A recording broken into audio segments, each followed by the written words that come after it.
For me, five-star service at Corinthia, I think is making sure that the service we provide is what people are talking about when they're back home. You know, I love to operate the hotel with a few overarching principles, and one of them, for example, is that we need to always give every guest at least one reason to come back.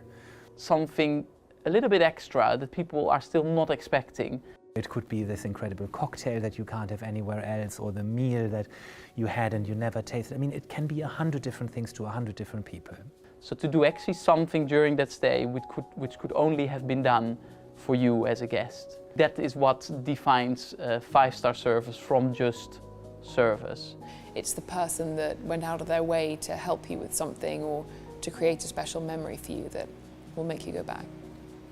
Because those little moments, I think, have entered hugely into this realm of luxury for the past few years, and the sensitivity towards those emotional luxuries has grown so much, and the awareness, and people are really seeking it.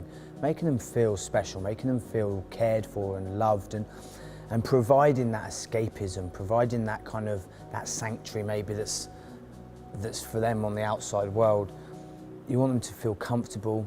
You can produce five-star service. I think you can produce five-star quality food through professionalism and professionalism alone. Because if you just talk about five-star service, everything is correct.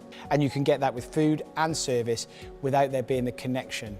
Okay, without there being the warmth and the love and the hospitality. But actually the ones that succeed and the ones that do well and the ones that have people that want to come back again and again and again, and the ones that can do all of that, but with heart and soul and passion. You know that hotels remain this wonderful place where you go and actually meet people, where people do something for people, and where somebody genuinely looks after you, and where somebody is genuinely happy if you're happy. I mean, that already sounds pretty luxurious, doesn't it? And that comes from an environment that you create. So you can create five-star service with money. Of course you can. We've all seen it. However, there is much more to service and to business and to trade, with personality, with connection, with touch, with understanding, and all of those things are the most important things in hospitality. And the only way to keep people coming back is for that memorable moment. Yes, you can have a wonderful meal and a pleasant night's sleep, but is that enough to make you keep going back to the hotel? Probably not. The guest experience starts, of course, from the welcome. When somebody walks into our dining room, we want them to feel like we've been waiting for them all day, that we're excited to see them. They want reassurance that whoever's serving them or looking after them knows exactly what they're looking for.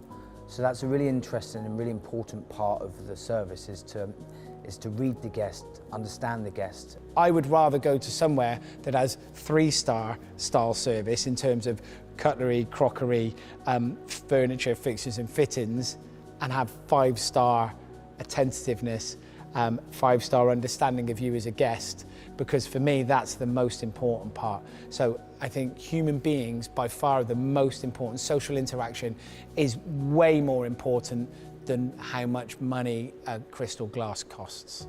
Things need to be special. It's a luxury environment, and you know, luxury doesn't necessarily mean expensive, but it needs to portray the search for detail, and it needs to be, people need to realize that some thought has been put into it.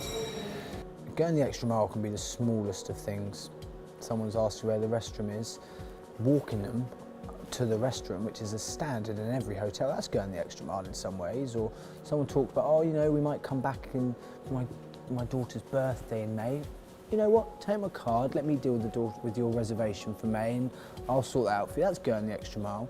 Someone asked a question about the rotisserie, just spending time at the table can be going the extra mile. Going the extra mile for someone is what we were talking about earlier, which is making someone feel important, feel like, you want people to feel like they've got your undivided attention. And that's what going the extra mile is. It's crucial.